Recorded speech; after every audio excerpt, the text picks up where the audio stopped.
Okay, and now for our other featured reader today, Tom Titus. I have known Tom as a local writer for quite a few years now.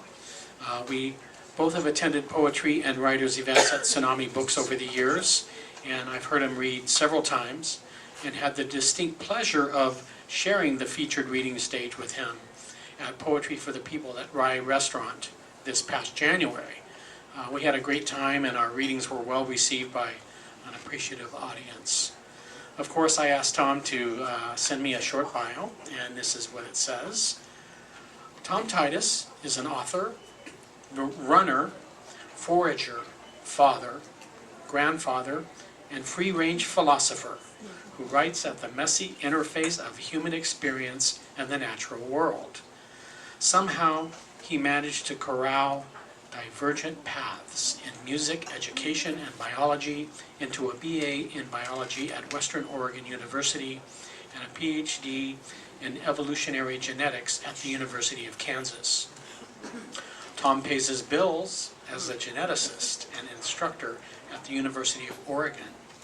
His memoir, Blackberries in July, A Forager's Guide to Inner Peace, is a seasonal chronology of returning to his Oregon home ground. His writings have appeared in Oregon Quarterly Magazine, Turtle Island Quarterly, and the collection Forest Under Story. He is co-creator of The Nature of Gratitude, a program of poetry, prose, music, and spoken word aimed at celebrating our grateful presence in the world. Tom loves bourbon straight, coffee he can spread on toast, and writing that makes him laugh and cry, preferably at the same time. When time and his creative urge collide, he blogs at www.tomatitus.com. Please welcome Tom Titus.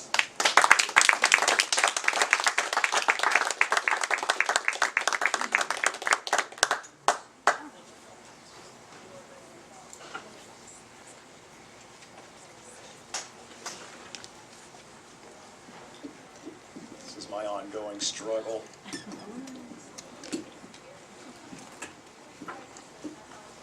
How's that? Is that going to work? Yeah. Am I on it?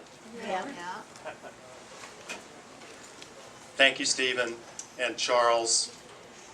Both of you are heroic, number one, for putting on a monthly series, and number two, for offering an open mic. I mean, let's give it up for the open mic.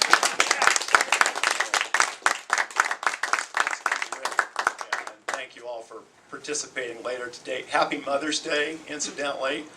I brought my mom along. This is my mom, Barbara, right up here, sitting next to Theo. And I didn't exactly drag her in here. We had a nice Mother's Day brunch at the house before we came, so bless her for coming. Theo, that was amazing. I love it when people who are into jazz read, and I love it even more from people who are jazz musicians write. That was wonderful. It's just all over you when you're up here. There was a time in my life when all I ever wanted to do was play jazz trombone, and I ditched out on it and went over to biology. It's very different. Pardon? I still have my horn. It's in the back bedroom.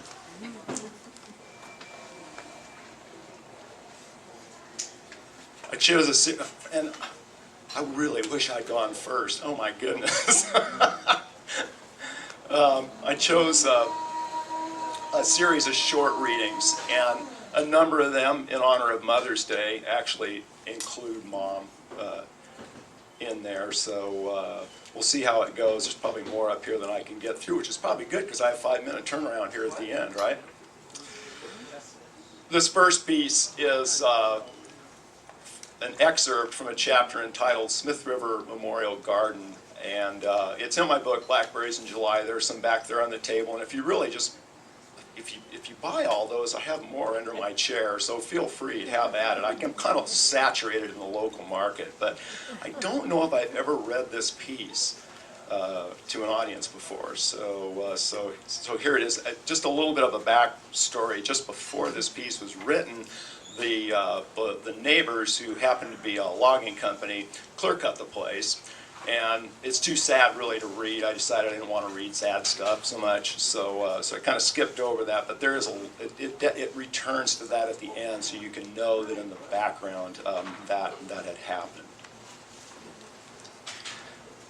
I walked slowly downhill to the pickup.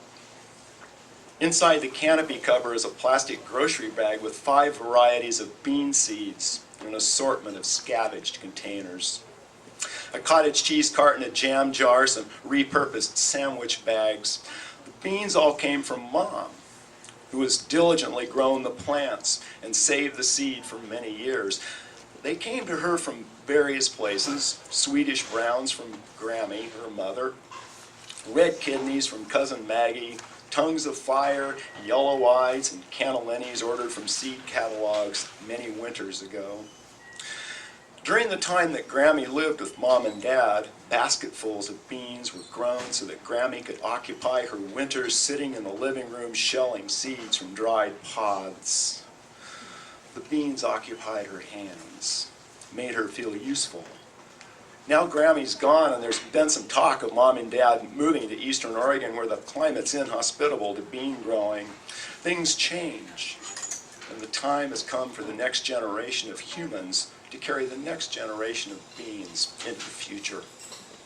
When seeds are saved from plants that are grown for many years in a single place, the plants and the people whom they feed become that place.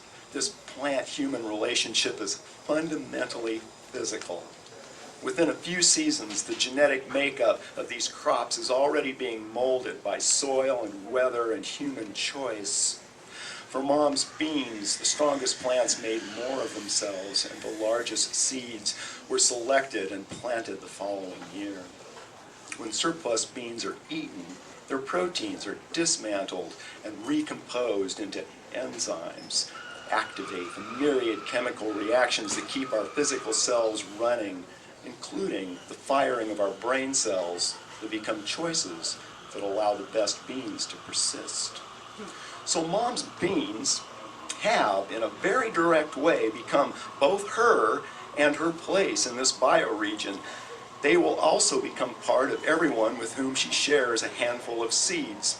And so a simple bean becomes a fiber in the fabric that binds people to each other and to the land. I drop beans onto the surface of the 2 beds, the seeds about 4 inches apart, marking the boundaries between each variety with upright sticks, methodically pushing the seeds into the fluffy earth with my index finger, smoothing the surface as I go. Now the beans will grow in my hands, a product of Mom's stewardship, a digging tool welded by Dad, the Kimmel horse byproducts, and the peculiar way the sun, now gliding to roost below the bare western ridge, shines on this ground. Returning to the Johnny Gunter cabin, I take up my customary post on the front porch to listen to the land become dark, to think. A chorus of Swainson's thrushes calls into the dusk in a series of ascending warbles spiraling upward on invisible evening drafts, interspersed with short tweets rising hopefully at the end. Growing darkness silences the bird songs one at a time until only a single thrush calls from the black conifers below the cabin. The odd shiver runs down my spine, energy that's released when everything is right. I'm trained as a scientist, and I wonder if we place too much stock in science to tell us how we should feel. Seeing a multidimensional landscape reduced to flat barrenness is emotionally jarring. I don't understand why this is so, but I've come to believe that my emotions are worth paying attention to, despite their subjectivity. Do we have some innate template that's the basis for recognizing the tolerances of ecological acceptability? One could speculate that our survival over the vast reach of history preceding civilization would have depended on such ecological intuition. Or do we resonate with the natural world when it reflects a vibrant state within ourselves? We thrive on depth, deep soil, deep shadows, deep connections to people and places. All of these produce intricate, interwoven, interdependent pieces of our personal ecology. Certainly this much is true. A forest that has been reduced to 2 dimensions will heal by tending naturally toward complexity. People heal that way too.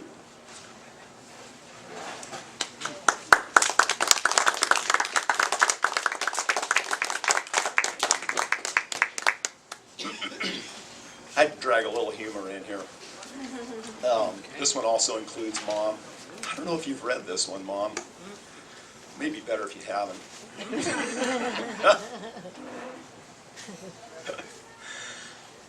It's called Jar Man. You'll figure it out soon enough. Over the years, I've grown pretty comfortable with most of my vices.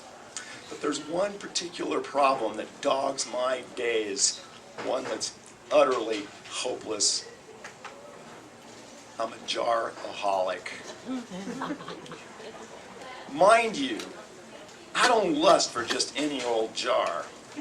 I can chuck a plastic peanut butter or jam container into the recycling in the time it takes to say petroleum product. It's glass jars that are my issue.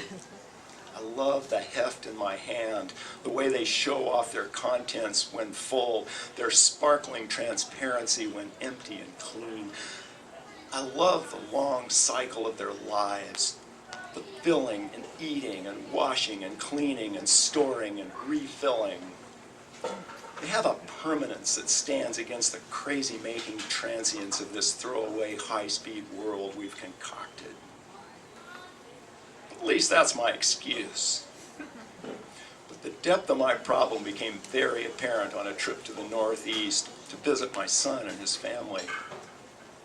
People who would pass for normal, at least normal in my world, would have been surreptitiously stowing their grandson in a suitcase. I do love my grandson, but really, it was a newly emptied 1-gallon pickle jar that I was jonesing for. I was already planning to stuff it with my dirty clothes to make space in my luggage. Seriously. My wife knows. She saw that small dilation of my pupils. Gave me one of those looks that let me know that she knows just how crazy I am. The last time I came home with a case of jars from our local recycling center, she very politely told me there was room enough left in our overstuffed house for me or another case of jars. So I built another shed. 3/4 of the shelves are full of empty jars. Bulging gallons for honey, half gallons for juice, all manner of half pints, pints, and quarts. And who doesn't need all those in both wide and regular mouth configurations? I know, it's pathological. She started keeping an eye on me while I packed for the trip home. I was allowed to save from certain death.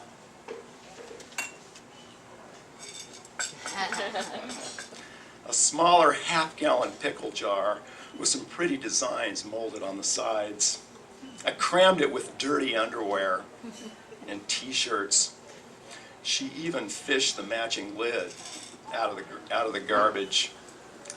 Now, I have no idea what I'll do with this beautiful piece of glass. Maybe pack it with the Titus cannellini, dry beans, or dried Cascade Ruby Gold corn that I'm growing this summer over at the Smith River Memorial Garden. And I should interject here that Adaptive Seeds actually does carry the Titus cannellini, and they got that from Mom to me to them. It's one of the highlights of our lives. There was a time when I was on a first-name basis with a local woman who sold recycled glass. She made a special point of saving all her 10-ounce oyster jars for me and would call when she thought there were enough piled up to warrant a trip out to her place on Lorraine Highway. Now, oyster jars are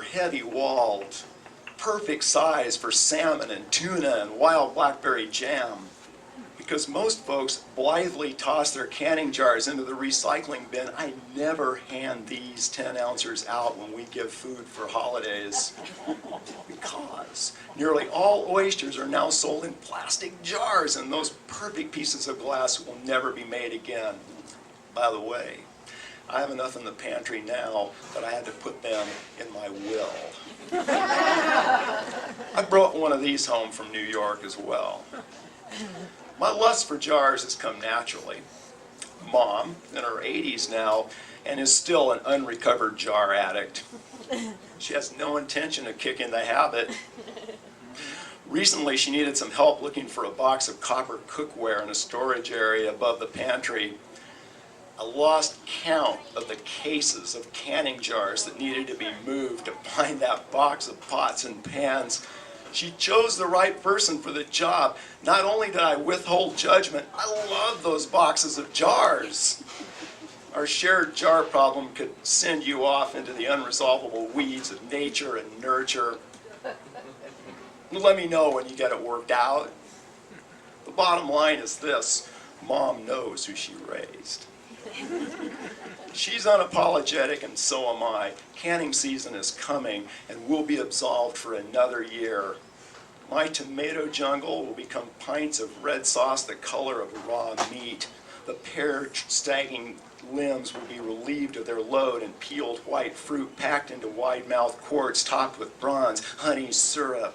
The pantry shelves will be jammed with quarts of elderberry juice so deeply purple that no light escapes. 10-ounce jars of pumpkin-fleshed salmon and gallons of amber honey. I do love my jars, but in reality, it's the life they contain that forms my addiction.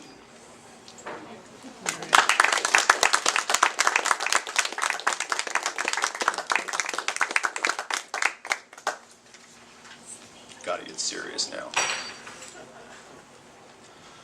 Some of you know I teach a summer class called Amphibians and Reptiles of Oregon, and coming up on my 23rd year doing this. I love doing it, and about 4 years ago now, I decided that they probably weren't going to fire me. And that's a dangerous time, because you realize you can do almost anything. And so I decided to introduce a couple of creative writing exercises into a biology, 400-level biology course. They still haven't fired me. It also happens to be one of the most gratifying things that I've done as an instructor. It has been amazing. I send the students out for an hour-long meditation. Shut off your phones and pay attention and tell me about it. That's all I ask. Oh, and don't write more than a page. But I just couldn't believe it when I read the first stack of papers. I was scared to death, and they just blew me away.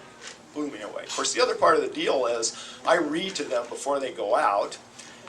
Fairly emotionally loaded chunk of stuff from Blackberries in July, and I also go out and write my own. And the deal is I have to be ready a day before they are, and I read mine in class. Okay, so I have a couple of those. I think I can get through both of them with my time here. Back on Mack Creek.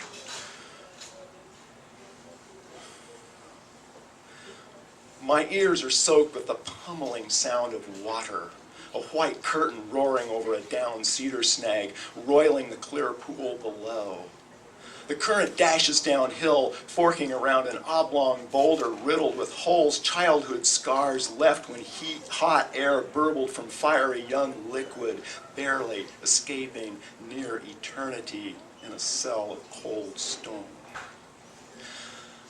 Below the pocked boulder, the stream rejoins itself in mindless continuity. A herd of water molecules tethered by hydrogen bonds is strung together into a creek, forced into motion by gravity following this canyon of its own making.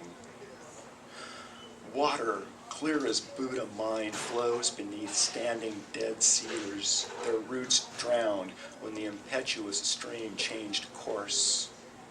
The transparent rush chatters past a small gravel bar, a collection of basalt cobbles broken and polished by endless tumbling water. Within all this reckless physicality, I park my butt on a piece of mountain worn round by the creek, dampness sending cool leftover night creeping into aging bones. Behind my head, a cluster of half-grown nettles smells like green tea mixed with bobcat urine. At my feet, moss struggles to claim space on the stones. I struggle to claim space in this place, space in my mind, space for mindfulness. Uncertainty enters every pore. Shall I drop my pen and breathe in the effortless, endless flow of water? Or should my brain remain engaged with fingers, eyes, ears, skin? I'm wondering, because who am I to act as conscious interface with this utterly unconscious place? Pungent sun dancing through blue gap, casting light and shadow in ancient conifers. Who am I to force human meaning onto acrid nettles, spittlebugs spit on fireweed, flat green palms of cow, parsnip, and thimbleberry, baby hemlocks springing from a log long dead but still feeding baby hemlocks. Slither of coastal giant salamanders stalking quiet pools for crayfish and cutthroat trout, wide brown heads, feathery blood-filled gills seeking waterborne oxygen. Who am I to serve witness? Yet I must attend to old mountains and trees dying with grace and tranquility, worn down by relentless water and the spreading years. And now you are dying with grace and tranquility, worn down by spreading cells gone feral, cells no longer following the cooperative dance laid down by evolution. When you told us you were leaving, I promised I wouldn't be down. I'm sad because gratitude and grieving are the light and shadow of our lives. But I'm not paralyzed. You've taught me that time is uncertain, consciousness is uncertain.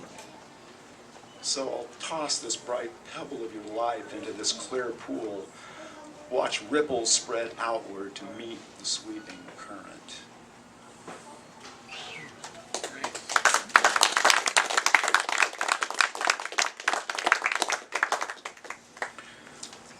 And then one from the dry side. Anybody ever been to Glass Buttes? You know where Glass Buttes is? Oh, that's probably a good thing, so I can just stand up here and read this with impunity and not have to worry about being called out. Glass Buttes is a couple of mountains of obsidian out between Burns and Bend on Highway 20, on the south side of Highway 20. So it's one of the field trip stops with my students. So this particular year, our writing exercise was at Glass Buttes. I don't know what to call this, maybe lyric essay. You can help me with that sometime, Eric.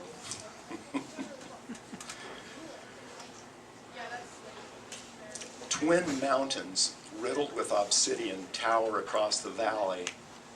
Wild horse of a west wind pummels my cheeks and chest. One or two dusty thoughts swirl, but I'm nearly brain dead. Neurons flat-lined, straight as those electric wires stretched taut above the juniper. Please, no more miles, no more coffee, no more. I'm wrung dry, bladder squeezing the last salvageable water from my lemon yellow pee, vocal cords raw, stretched tight as those wires above me that don't belong. I don't belong. In time I could belong. But time is unyielding and wind will blow my gritty ashes across fiery obsidian sand and sage. Gray dust of me will sift downward, gathering in. Then I'll belong, seamless as sand. Yawn. Wind scatters inside my mouth, dry pink cave. So little spit. A sip of warm beer moistens the stickiness, bursting bubbles slide back, then down. Depleted brain registers juniper branch waving erratically, registers raven's dusky oars rowing, registers Townsend solitaire call plaintive, registers mountain bluebird sky, and ashen bones of sagebrush strewn, registers my bones sitting on this rock, not yet strewn. My bones push back against wind, fall, push back again, return. There's only the pushing, the falling back. Cut to bone, and blood will not flow, but drip onto parched ground. Drip because so little blood remains. I've been bled nearly dry. A transfusion given. Take a handful of this stained and moistened earth. Someday I'll dream and awaken full of fierce joy. I was dreaming of rattlesnakes and horned lizards, raven croak and eagle scream, green tea sage and black glass rocks, push of wind, dust, scattering, bones.